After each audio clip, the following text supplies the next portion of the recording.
அனைவருக்கும் வணக்கம். என்னோட நேம் வந்து பிரபாகரன். நான் தென்காசி மாவட்டம் சிவகிரி காவல் நிலையத்தில் வந்து முதல்நிலை காவலராக வேலை பார்த்துட்டு வரேன். பார்த்திங்கன்னா டிசம்பர் 18ஆம் தேதி நான் வந்து ஒரு எம்சன் வண்டியை பிடிச்சேன்.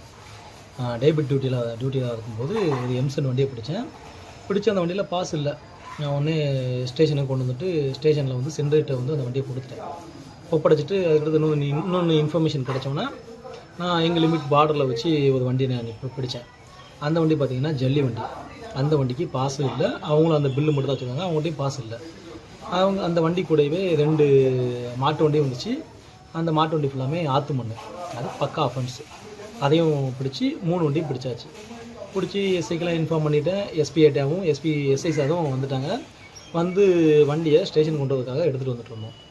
எடுத்துகிட்டு வந்துட்டு இருக்கும்போது ஏகேஆர் அப்படிங்கிற கல்கோதைக்கிட்ட வந்துட்டு இருக்கும்போது வண்டியை நிப்பாட்டி 3-4 பேர் வந்து வண்டியை நிப்பாட்டி, எனக்கு அவனை தெரியும் இவனை தெரியும், நான் வந்து ஸ்டேஷனுக்கு அவ்வளோ செலவு பண்ணியிருக்கேன், இவ்வளோ செலவு பண்ணியிருக்கேன், நீங்கள் யார் எந்த ஊர் எல்லாமே எங்களுக்கு தெரியும், வேறு மாதிரி பண்ணிவிடுவோம், அந்த மாதிரி நிறையா த்ரெட்டன் பண்ணி நிறையா பேசினாங்க.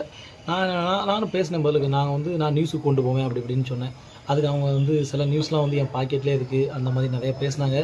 பேசி லாஸ்ட்டு சக்ஸஸ் பண்ணி வண்டியை தூக்கிட்டே போயிட்டாங்க. வழிமறிச்சு நாங்கள் சொல்கிறத கேட்காம வண்டியை தூக்கிட்டே போயிட்டாங்க. அதுக்கடுத்து நான் என்னடா இப்படி நடக்க அப்படின்னு சொல்லிட்டு எஸ்ஐ சார்லாம் ஆஃப். அவங்க வந்து அவங்களால ஒன்றும் பண்ண முடியாத மாதிரி ஆகிப்போச்சு. நானும் யோசிச்சுட்டு ஸ்டேஷனுக்கு வந்துட்டேன். ஸ்டேஷன் வந்துட்டு பார்த்தா நான் ஆல்ரெடி ஸ்டேஷனில் பிடிச்சி போட்ட எம்சன் வண்டியே காணும். கேட்டால் அது வந்து பாஸ் இருந்துச்சு, விட்டாச்சு அப்படின்னு சொல்கிறாங்க. நான் பிடிக்கும்போது பாஸ் இல்லை, அந்த அதுக்குள்ளே வீடியோ என்ட்ருக்கு, ஆடியோ என்ட்ருக்கு, எல்லாமே இருக்குது. அப்போ எப்படி நீங்கள் வண்டியை விட்டீங்கன்னு கேட்டதுக்கு ஏட்டை என்ன சொல்லிட்டாங்கன்னா, சுந்தரராஜுங்க ஏட்டை என்ன சொல்லிட்டாங்கன்னா, நான் வந்து இன்ஸ்பெக்டர் மேடம் சொல்லி தான் நான் வண்டியை விட்டேன் அப்படிங்கிற மாதிரி சொல்லிட்டாங்க. சரி ஓகே, அப்போ பாஸை காட்டுங்க அப்படின்னு சொல்லி நான் கேட்டேன். பாஸை பார்த்தா பாஸு ஃபேக் பாஸு. இப்போ ஒரு வண்டிக்கு வந்து கெப்பாசிட்டி வந்து 3 யூனிட்னா 3 யூனிட் வந்து பாஸ் போடலாம். ஆனால் வண்டியோட கெப்பாசிட்டியே சிங்கிள் யூனிட் தான், 1 யூனிட் தான். ஆனால் அந்த வண்டிக்கு கெப்பாசிட்டி 1 யூனிட்டு, ஆனால் பாஸ் பார்த்திங்கன்னா 3 யூனிட் பாஸு. அது மட்டும் இல்லாமல் நான் பிடிச்ச வண்டி எம்சன் வண்டி, அவங்க கொடுத்த பாஸு ஜல்லி பாஸு. இந்த மாதிரி ஃபேக்காக அளவு தப்பு, அதோட என்ன திங்ஸோ அந்த திங்ஸும் தப்பு, ஜல்லின்னு போட்டு அந்த வண்டி எடுத்துகிட்டு போயிட்டாங்க. எனக்கு full and full mind off, என்னடா அப்படி பண்ணுறாங்கன்ட்டு.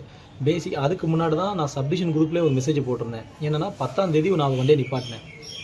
நான் டியூட்டி அணைக்கும்போது ஒரு வண்டி ஜல்லி எடுத்துகிட்டு வந்தாங்க. நான் வண்டியை நிப்பாட்டினதுக்கு பாஸ்லாம் கிடையாது, இது மட்டும்தான் அப்படி சொன்னாங்க. நான் வண்டியை நிப்பாட்டி ஸ்டேஷனில் இன்ஃபார்ம் பண்ணதுக்கு அந்த வண்டி டிஎஸ்பி கண்ட்ரோலில் ஓடுது, வண்டியை விட்டுறணும் அப்படின்னு அவங்க சொன்னாங்க. நானும் ஓகே, வேறு வழி இல்லை, ஏன்னா நாங்கள் அடிமட்ட காவலர்கள், அதனால் வந்து நாங்கள் விட்டு தான் ஆகணும்னு இவங்களுக்குள்ள ஒரு ஸ்ட்ராங்கான ஒரு நம்பிக்கை அவங்களுக்குள்ள. நான் அதனால் வண்டியை விட்டுட்டேன். வண்டியை எடுத்துகிட்டு போயிட்டாங்க. அந்த பில்லையும் நான் வந்து already subdivision group, Puliyangudi subdivision குரூப்லாம் நான் போட்டுவிட்டேன். எந்த நடவடிக்கையும் கிடையாது, எந்த சத்தமும் இல்லை அந்த இதில். அப்படியே சும்மா கிணத்துல போட்ட கல் மாதிரி சும்மா கிடந்துச்சு. அதனால் இப்போ இந்த வண்டி பிடிச்சோன்னா நான் வந்து எல்லாமே லீகலாக வந்து கொண்டு வந்துட்டேன்.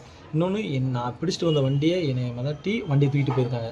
அது எனக்கு கோபமாக இருந்ததுனால நான் ஸ்டேஷனில் வந்து பெட்டிஷனே கொடுத்துட்டேன். எனக்கு இந்த வேலை வேண்டாம், இவங்க மேலே நடவடிக்கை எடுக்காத பட்சத்தில் எனக்கு வேலை வேண்டாம் அப்படின்னு சொல்லி நான் பெட்டிஷனே கொடுத்துட்டேன். இதுக்கு உடந்தையாக வந்து டிஎஸ்பி எல்லாருமே உடந்து தான், நான் இல்லைன்னா சொல்ல, எல்லாருமே உடந்து தான். அவங்க மேலெல்லாம் கண்டிப்பாக நடவடிக்கை எடுக்கணும். அது மட்டும் இல்லாமல் போலீஸ் வந்து ரொம்ப கேவலமாக கீழ்த்தனமாக பேசினாங்க. போலீஸ்லாம் ஞாபகம் வச்சுக்கோங்க, நீங்கள் வந்து வேலை தான் பார்க்கிங்க, போலீஸ் வேலை தான் பார்க்கிங்க, நீங்கள் வந்து அடிமை கிடையாது, சரிங்களா? அதே மாதிரி நீங்கள் வந்து கை நீட்டி யார்ட்டையும் காசு வாங்க மாட்டீங்க. ஆனால் அதிகாரிகள் அப்படி இல்லை, கையை நீட்டாமல் லட்சக்கணக்கில் அக்கௌண்ட்டில் வாங்குறாங்க. அதனால் யாருக்கு நீங்கள் வந்து தாழ்ந்தவங்க கிடையாது. அதனால் உங்களை மதிப்பு இல்லாமல் அவங்க பேசுகிறாங்கன்னா கண்டிப்பாக வந்து கேள்வி கேளுங்க. கேள்வி கேட்டு அவங்க வந்து உங்களுக்கு பதில் சொல்லலையா, உங்கள் வேலையை டியூட்டியை பாருங்கள். உங்கள் டியூட்டி என்ன? குற்றம் நடக்காமல் தடுக்கிறது, சரிங்களா? அந்த குற்றம் நடக்காமல் தடுக்கிறதுக்கு நீங்கள் முயற்சி பண்ணுங்கள். கண்டிப்பாக இவங்கெல்லாம் நீங்கள் சொல்கிறத அவங்க வந்து காது கொடுத்து கேட்பாங்க, அதிகாரிகள்லாம். அதே மாதிரி ஒரு பிரச்சனைனா நமக்கு வந்து லீவு இந்த மாதிரிலாம் கொடுத்துருக்காங்க. சிஎம்